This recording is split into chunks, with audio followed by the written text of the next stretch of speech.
सबसे पहले तो बड़ा सादा सा सवाल है। चौधरी परवेज इलाही, उनके साहबजादे मुनिस इलाही और इमरान खान, ये यूं कहिए कि काफ लीग और पीटीआई की लाइनों लेंथ खासी फर्क दिखाई दे रही है। मतलब इस तरह से समझ लीजिए कि चौधरी परवेज इलाही और उनके साहबजादे जनरल बाजवा के फजाइल बयान करते हैं, दूसरी तरफ पीटीआई ये समझती है कि अगर उनका जवाल हुआ है तो वो जनरल बाजवा की वजह से हुआ है। असेंबलीज डिसॉल्व करने के मामले पर चौधरी परवेज इलाही ये कहते हैं कि 4 माह से पहले तो ये नहीं हो सकता। दूसरी तरफ फवाद चौधरी, खुद इमरान खान ये कहते हैं कि दिसंबर में असेंबलीज डिसॉल्व हो जाएंगी। ये लाइनों लेंथ इतनी फर्क क्यों है आमिर ज़िया साहब? देखिए, इसमें हमें हैरत नहीं होनी चाहिए। हमें पता है कि पीएमएलक्यू का एक तर्ज सियासत है, आज से नहीं, पहले दिन से 2002 से इनका एक अंदाज है, इनकी स्टैब्लिशमेंट से कुर्बत है और इसी चीज को ये जो कहते हैं ना, तसलसल को रखना जो है, यही ये समझते हैं कि इनकी सबसे बड़ी क्वालिटी है। और उसका इन्होंने कई मरतबा जो है इस रोल की वजह से फायदा भी पहुंचाया है, खुद भी उठाया है और एक स्टेबिलिटी का फैक्टर भी बने मुशर्रफ साहब के दौर के अंदर। जबकि इमरान खान साहब, बिल्कुल आपने अच्छा लफ्ज इस्तेमाल किया कि लाइन और लेंथ जो है दोनों की मुख्तलिफ है। अब सवाल ये पैदा होता है कि इनके जो अहदाफ है, ऑब्जेक्टिव हैं, वो भी क्या मुख्तलिफ हो गए या नहीं हो गए। अभी तक ऑप्टिक्स में हमें दो बातें नजर आ रही हैं। पीएमएलक्यू एक सांस में ये कह रही है कि जी हम इमरान खान के फैसले के तायद भी करेंगे, उसके साथ भी जाएंगे। दूसरी तरफ वो ये भी बात समझते हैं कि जनाब उनके एक राय है कि जी ये कबल वक्त होगा इस्तीफा देना और बाजवा साहब को जितना मुल्ज़िम ठहराया जा रहा है वो गलत है। तो मेरे ख्याल में चूंकि एक पोलिटिकल पार्टी नहीं है, इत्तेहाद है ये, और इत्तेहाद में इतनी क्या बहुत ज्यादा इख्तलाफात की गुंजाइश होती है कि इमरान खान की अपनी सियासी जमात है, पीएमएलक्यू एक अलग सियासी जमात है, तो इनकी अपनी अपनी तरजीहात हो सकती है। तो उसमें मुझे हैरत नहीं होनी चाहिए, क्योंकि अभी भी जो सबसे बड़ा कॉज ऑफ कंसर्न है वो यही है कि जब वाकई इमरान खान इस्तीफे का कहेंगे तो क्या परवेज इलाही इस्तीफा देंगे या नहीं देंगे। मेरे ख्याल में इस पर लोग कुछ खुद पीटीआई में भी इस बारे में शराब होगा और जो लोग सियासत को देख रहे हैं, समझ रहे हैं, उनके जहनों में भी सवाल है। नहीं, लेकिन आमिर ज़िया साहब, ये इख्तलाफात आपको हकीकी दिखाई दे रहे हैं या ये गुड कॉप बैड कॉप का रोल है जो ये दोनों परफॉर्म कर रहे हैं?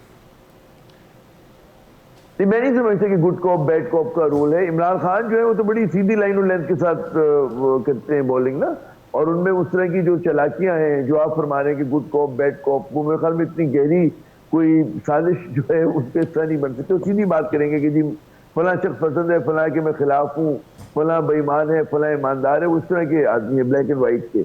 उसके मुकाबले में ये एक पुराना सियासी खानदान है पीएमएलक्यू का, चौधरी दादरान का, और इनका अपने एक मतलब है, इनके अपने मफादात हैं।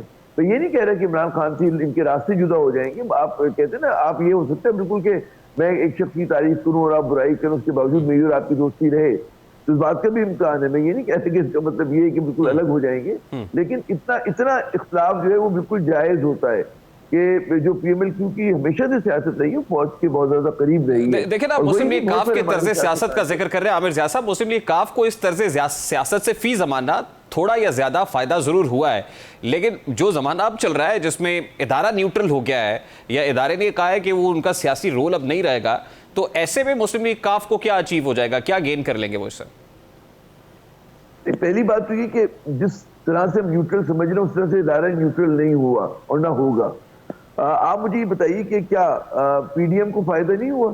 पीडीएम ने जो है, अगर इदारे के उनके करीब आए शहबाज शरीफ साहब और विन ओवर किया है उन्होंने इदारे को दोबारा, तो नून लीग को बहुत फायदा हुआ, करप्शन केसेस खत्म हुए हैं।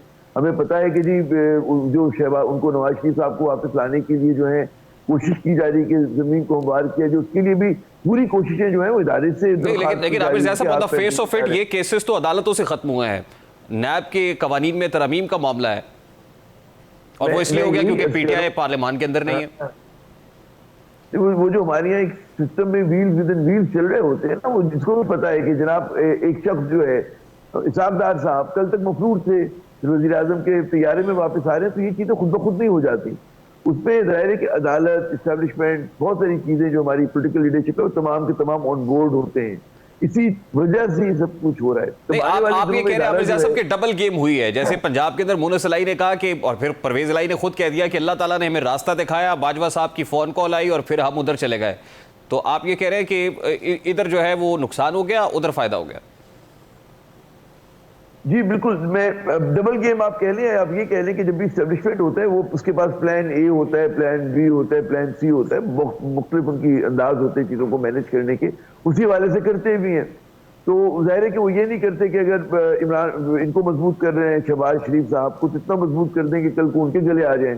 तो ज़ाहिर है वो इमरान खान को भी बिल्कुल जीरो नहीं करना चाह रहे होंगे। तो बाजवा साहब का मुझे गेम प्लान समझ में आ रहा है, तो बिल्कुल इसमें हैरत नहीं होनी चाहिए। बहुत बार ऐसे ही होता है, इसी तरह हमारी तर्ज़ सियासत होता रहा है और अचंभे की बात नहीं है।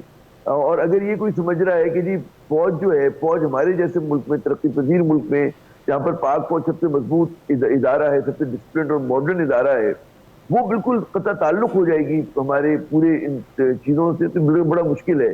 क्योंकि आज जो नेशनल सिक्योरिटी का पैराडाइम है, उसमें मईशत भी आती है, उसमें जो है फॉरेन अफेयर्स भी आता है, उसमें अंदर की स्टेबिलिटी भी आती है मुल्क की।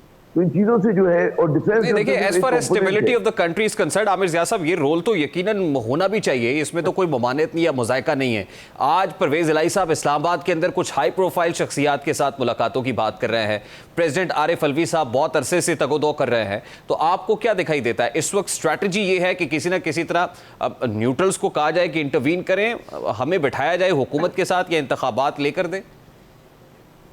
नहीं, मेरे ख्याल में जो हिकमत अमली है, अब वो कहने वाली बात है, आप भी जो बात कह रहे हैं ये भी उसका नुक्ता नजर हो सकता है, लेकिन मेरे ख्याल में जो इमरान खान की ख्वाहिश है, या जो सिर्फ इमरान खान नहीं, पाकिस्तान के बहुत सारे और लोग जिनका कोई पीटीआई से ताल्लुक नहीं है, वो समझते हैं कि जी फौज को एक किरदार अदा करना पड़ेगा इस मुल्क में जो सियासी बुरहान है उसको खत्म करने के अंदर, और कोई मिडिल ग्राउंड निकालने में मदद करनी पड़ेगी सियासतदानों की, क्योंकि सियासतदान खुद तो कर नहीं पा रहे।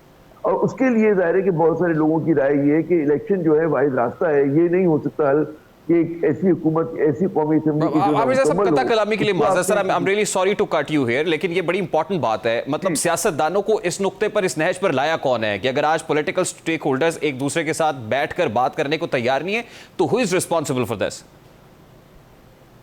एक तो उनकी अपनी नालायकी है सबसे पहले, लेकिन अब बात ये होती है कि आप मुझे उसी वक्त इस्तेमाल कर सकते हैं जब मुझमें खुद कमजोरी होती है। आप ये नहीं कह सकते कि जी फलां साहब ने मुझे, जो है चैनल 24 ने मुझे इस्तेमाल कर लिया, ये नहीं हो सकता। पहला जो तनकीद बनेगी मेरे ऊपर बनेगी, तो उसी तरह पहली तनकीद सियासतदानों पर बनेगी कि उनकी कमजोरियां, उनकी बदनवानियां, उनकी जो एक मैं कहूँगा कि कमजोरियों से बात यहाँ तक है कि जी मिसरूल उन्होंने किया, मिसगवर्नमेंट किया इस मुल्क को, वो इस चीज की इजाजत देता है औरों को कि उनकी आर्म ट्विस्टिंग कर सके।